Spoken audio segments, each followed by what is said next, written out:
Where's the fun in waiting? Play Sit and Go tournaments 24/7 only on Ace 2-3. This game involves an element of financial risk and may be addictive. Please play responsibly and at your own risk.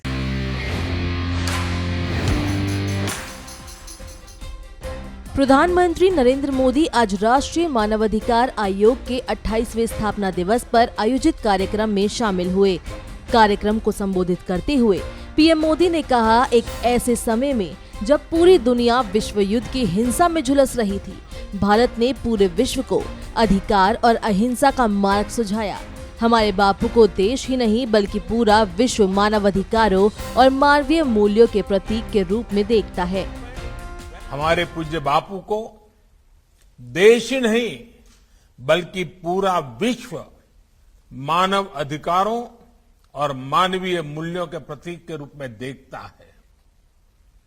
ये हम सबका सौभाग्य है कि आज अमृत महोत्सव के जरिए हम महात्मा गांधी के उन मूल्यों और आदर्शों को जीने का संकल्प ले रहे हैं। पीएम मोदी ने कहा कि आज महिलाओं के लिए काम के अनेक सेक्टर खोले गए हैं। 24 घंटे सुरक्षा के साथ काम कर सके, इसे सुनिश्चित किया जा रहा है।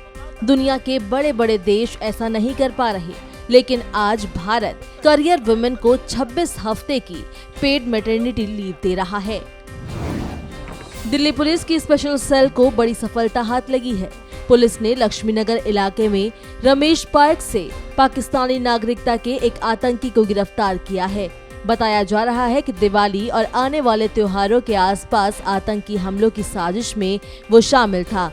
इस तरह से दिल्ली पुलिस ने एक बड़ी आतंकी साजिश का पर्दाफाश करते हुए शहर से खतरे को टालने का काम किया है। इस बात की जानकारी स्पेशल सेल के डीसीपी प्रमोद सिंह कुशवाहा ने एक प्रेस कॉन्फ्रेंस में दी। एक पाकिस्तानी नेशनल को कल स्पेशल सेल की एक टीम ने अरेस्ट किया है। इस टीम को सुपरवाइज ललित नेगी और हृदय भूषण एसीपी कर रहे थे। ये पाकिस्तानी नेशनल पिछले एक डिकेड से ऊपर से इंडिया में रह रहा था और इंडियन आइडेंटिटी एक्वायर की हुई थी।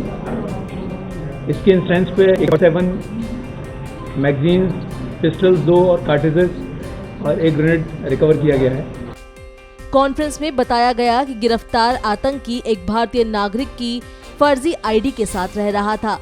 आतंकवादी के पास से एक AK-47 राइफल के साथ एक अतिरिक्त मैगजीन व 60 राउंड, एक हथगोला, 50 राउंड के साथ 2 अत्याधुनिक पिस्टल जब्त की गई है।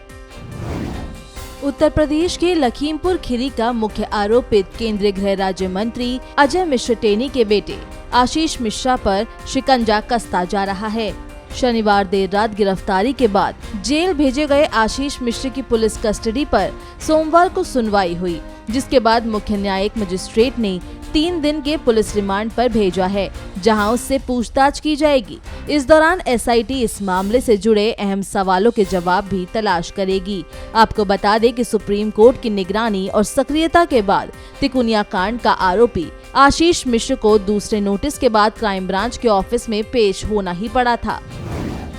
जम्मू कश्मीर में आतंकवादी अपनी नापाक हरकतों से बाज नहीं आ रहे हैं।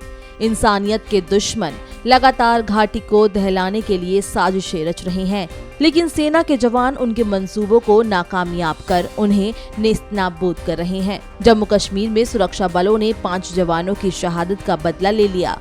पुंछ के बाद शोपियां में इमाम साहब इलाके के तुलरान में शुरू हुई मुठभेड़ में जवानों ने 3 आतंकियों को ढेर कर दिया। कश्मीर जोन पुलिस ने बताया कि शोपियां मुठभेड़ में मारे गए 3 आतंकी लश्कर-ए-तैयबा के हैं। इनमें से एक आतंकी की पहचान गांदरबल के मुख्तार शाह के रूप में हुई है। फिलहाल 2 आतंकियों की शिनाख्त की जा रही है, जिसने बिहार के एक रेडी वाले वीरेंद्र पासवान की हत्या कर दी थी। देश में कोरोना के मामले राहत दे रहे हैं। कोरोना के मामलों में बीते कई दिनों से कमी दर्ज की जा रही है। आज 224 दिन बाद सबसे कम केस दर्ज किए गए। आज देश भर में 14,313 मामले सामने आए। 181 कोरोना संक्रमितों की जान चली गई।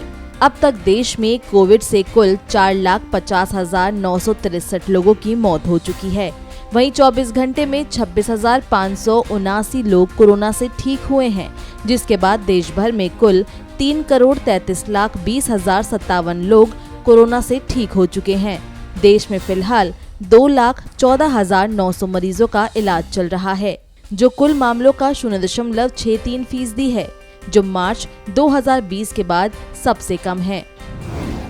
देश में अब तक 95 करोड़ से ज्यादा लोगों को कोरोना की वैक्सीन लग चुकी है। इसी बीच दिल्ली एम्स के सेंटर फॉर कम्युनिटी मेडिसिन के प्रोफेसर डॉक्टर संजय राय का कहना है कि अभी तक ऐसी कोई स्टडी सामने नहीं आई है जो ये साबित कर सके कि वैक्सीन बच्चों के लिए काफी प्रभावी होगी। उन्होंने कहा कि ICMR के सीरो सर्वे में कहा गया है कि लगभग 60% बच्चे कोरोना से संक्रमित थे। हालांकि बच्चों में मृत्यु दर 1 लाख में 2 है, जो बहुत कम है। अब तक ऐसा कोई अध्ययन नहीं है जो ये साबित करे कि टीका बच्चों के लिए बहुत प्रभावी होगा। वहीं विश्व स्वास्थ्य संगठन ने सिफारिश की है कि कमजोर प्रतिरोधी क्षमता वाले व्यक्तियों को कोविड-19 वैक्सीन की तीसरी डोज दी जानी चाहिए।